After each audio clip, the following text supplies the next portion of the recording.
मरकुस अध्याय 12। फिर वह दृष्टांतों में उनसे बातें करने लगा। किसी मनुष्य ने दाख की बारी लगाई और उसके चारों ओर बाड़ा बांधा और रस का कुंड खोदा और गुम्मट बनाया और किसानों को उसका ठेका देकर परदेश चला गया। फिर फल के मौसम में उसने किसानों के पास एक दास को भेजा कि किसानों से दाख की बारी के फलों का भाग ले, पर उन्होंने उसे पकड़कर पीटा और खाली हाथ लौटा दिया। फिर उसने एक और दास को उनके पास भेजा और उन्होंने उसका सिर फोड़ डाला और उसका अपमान किया। फिर उसने एक और को भेजा और उन्होंने उसे मार डाला। तब उसने और बहुतों को भेजा, उनमें से उन्होंने कितनों को पीटा और कितनों को मार डाला। अब एक ही रह गया था जो उसका प्रिय पुत्र था। अंत में उसने उसे भी उनके पास यह सोचकर भेजा कि वे मेरे पुत्र का आदर करेंगे। पर उन किसानों ने आपस में कहा, यही तो वारिस है, आओ हम उसे मार डालें, तब विरासत हमारी हो जाएगी। और उन्होंने उसे पकड़कर मार डाला और दाख की बारी के बाहर फेंक दिया। इसलिए दाख की बारी का स्वामी क्या करेगा? वह आकर उन किसानों का नाश करेगा और दाख की बारी औरों को दे देगा। क्या तुमने पवित्र शास्त्र में यह वचन नहीं पढ़ा?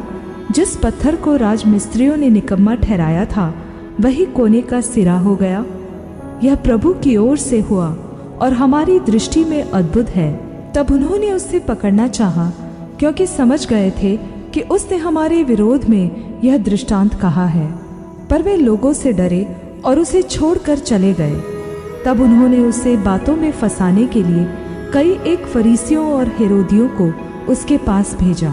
और उन्होंने आकर उससे कहा, हे गुरु, हम जानते हैं कि तू सच्चा है और किसी की परवाह नहीं करता, क्योंकि तू मनुष्यों का मुंह देखकर बातें नहीं करता, परंतु परमेश्वर का मार्ग सच्चाई से बताता है। तो क्या कैसर को कर देना उचित है कि नहीं? हम दे या ना दे? उसने उनका कपट जानकर उनसे कहा, मुझे क्यों परखते हो? एक दिनार मेरे पास लाओ कि मैं देखूं। वे ले आए और उसने उनसे कहा, यह मूर्ति और नाम किसका है?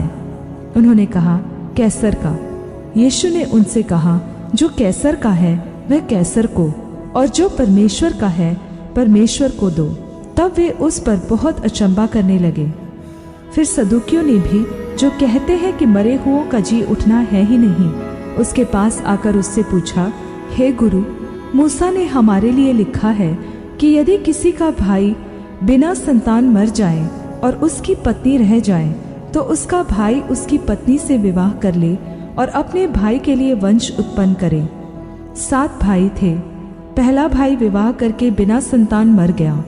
तब दूसरे भाई ने उस स्त्री से विवाह कर लिया और बिना संतान मर गया, और वैसे ही तीसरे ने भी, और 7 से संतान न हुई। सबके पीछे वह स्त्री भी मर गई। अतः जी उठने पर वह उनमें से किसकी पत्नी होगी, क्योंकि वह 7 की पत्नी हो चुकी थी। यीशु ने उनसे कहा, क्या तुम इस कारण से भूल में नहीं पड़े हो कि तुम न तो पवित्र शास्त्र ही को जानते हो और न परमेश्वर की सामर्थ्य को? क्योंकि जब वे मरे हुओं में से जी उठेंगे तो उनमें विवाह शादी न होगी, पर स्वर्ग में दूतों के समान होंगे।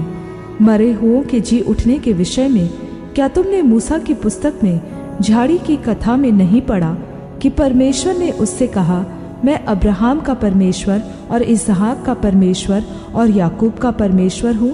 परमेश्वर मरे हुओं का नहीं वरन जीवितों का परमेश्वर है। तुम बड़ी भूल में पड़े हो।